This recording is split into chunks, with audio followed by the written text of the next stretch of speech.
Welcome back. We're still reviewing the papers. You have a story in Delhi, son. The Minister of Interior, Dr. Olubunmi Tunji-Ojo, has disclosed that the government, as part of its moves to reduce high number of minor offenders and reduce congestion of inmates in correctional centers in the country, the federal government has released 4,082 inmates to save the nation over ₦1 billion annually. And he said that the president also approved the relocation of 29 correctional centers which are within the residential areas. The president has approved the increase in the feeding allowances for inmates. If you remember, I think I took a few days ago talking about the poor state of the inmates and our prisons, and so I guess this is in response to that. And he said that the correctional centers that are located, especially those located within residential areas, will be moved away. That correctional centers should be located 100 meters away from residential buildings. But there are some, because of development, residences have come to development, has met it there, so they'll have to relocate them. They're also renovating many of the correctional centers that need renovation. He said that the Uyo Correctional Center is located opposite the government house, while Suleja Prison is now within the community. And if we remember, there was a flood that happened, and then we had a jailbreak. And because of that, so these are the things that can happen. But he said that because of good policing, of course, in 48 hours, we're able to arrest them and bring them back. And he says for a year, they've had 2 jailbreaks and 1 jail attack. So jailbreak is when the inmates themselves break out, and attack is from outside, but they've had only 1 attack. And then he says that the president also approved the promotion of 52,000 paramilitary officers, and the ministry has started another promotion exams for 2025. They said that over 2,125 illegal mining sites have, this is now NSCDC. They're talking of mining sites that have been destroyed, and NSCDC has trained over 10,000 agro rangers for the agricultural sector. So it's good that on the one hand, we can see that the ministry is working hard to better improve the condition of the inmates as well as the centers themselves. But I'm sure that, as we know in Nigeria, there's more that still needs to be done, but it's good that they are on it. Okay. Vanguard now. Major headline: Rivers crisis, anger as National Assembly approves emergency rule with voice vote. USID alleged support for Boko Haram unproven. This according to Tuga. Local content stimulates economic transformation. NCDMB. As Pandef orders loud Vanguard over conference. Emefiele's trial. Court rejects EFCC's request to file additional evidence. On sports, expect rugged physical display from us. This is Trust Econ. Okay, what do we have in the Vanguard? The local content initiative has been described as a catalyst for economic transformation in the country. The Executive Secretary, Nigerian Content Development and Management Board, NCDMB, Engineer Moshola Uwe, who in the keynote paper at the 2-day conference and exhibition organized by Vanguard in collaboration with the Delta State Government and NCDMB in Efurun, Delta State, said the initiative has deepened collaboration between indigenous and international firms. Yes, his representative also said that indigenous firms should consolidate on excellence, adding that this would erase fears of quality, because one of the concerns often raised around when it concerns local content policies is the risk of compromising on quality and the best international practices. Also, the chairman of the Pan-Niger Delta Forum, Pandef, has now also stated that a review of the composition of the Nigerian Content Consultative Forum has to conform with the Petroleum Industry Act, which states that only host communities who are stakeholders should be included in as representatives in that forum. So that he's calling on them for them to review that. Then finally, he's also stating that according to the PIA, that the head office of the NCDMB is in Yenegua, and they're also in other states, but that the one in Delta State, they're in a rented apartment. So it's calling on them that they should build a befitting structure for them, and that is important that it's properly staffed, because they produce, Delta State produces like over 30% of the oil and gas that Nigeria uses. So the federation, so that they should do that so that they can reflect the objective of Section 25 of the Act. Okay. I have USA ID.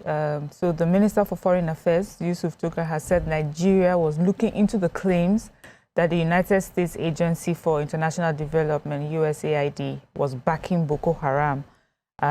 He says that this allegation has remained unverified. So he was talking at the ministerial briefing series that in Abuja yesterday.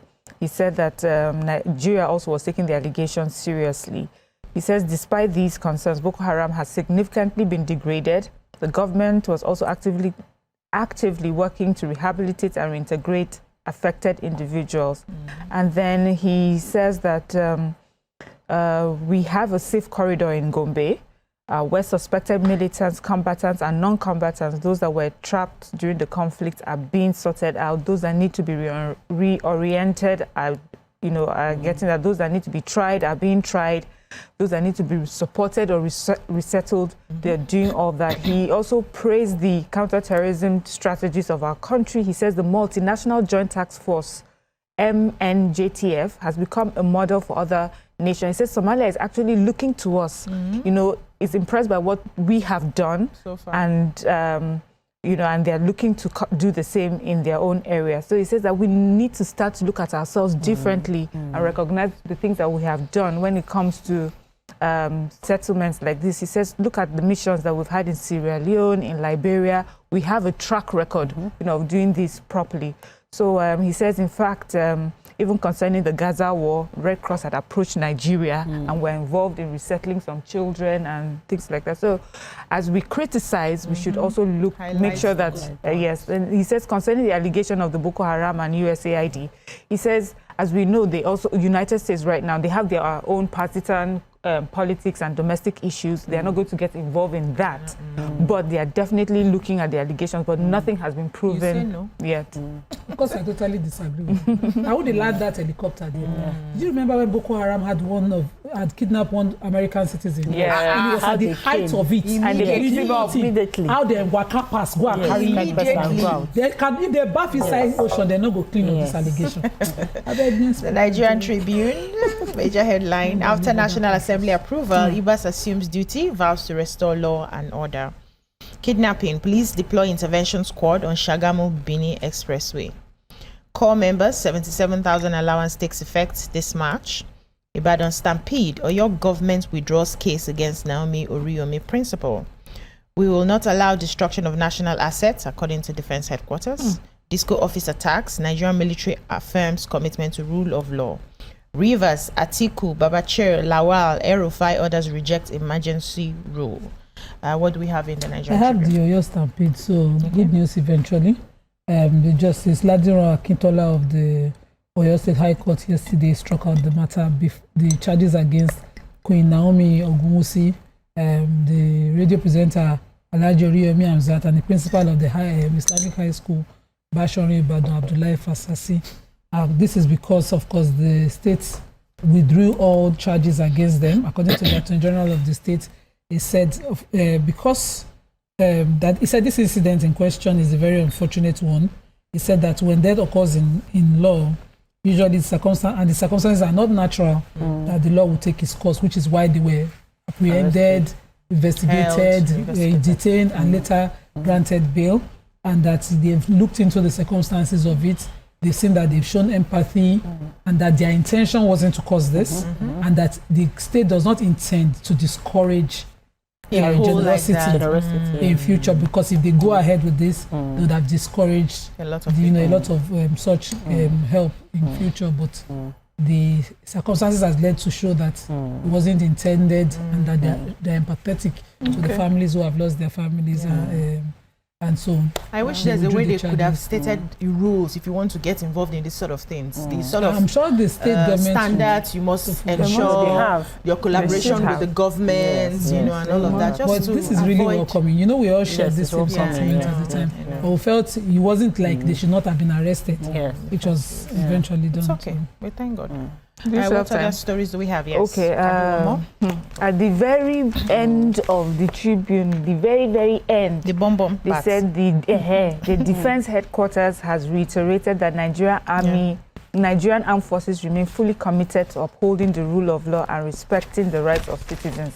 This is in response to all the wahala that we've been talking about with discos, how they entered and destroyed everything.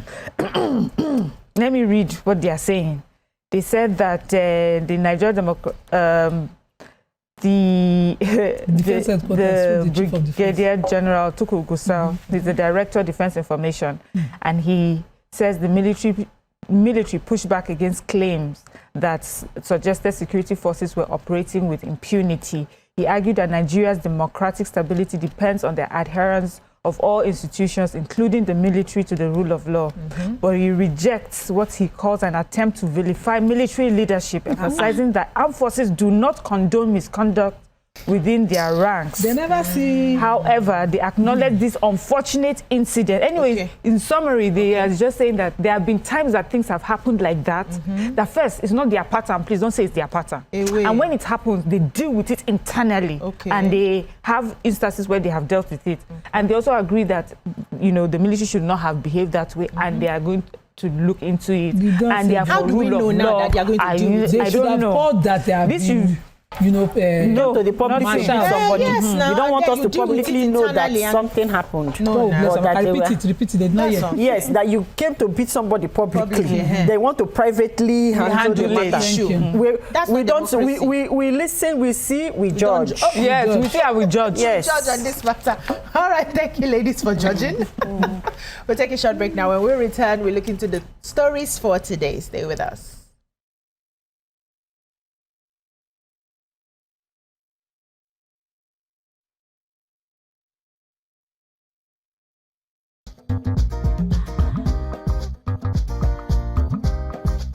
Stay tuned. Your View will be right back.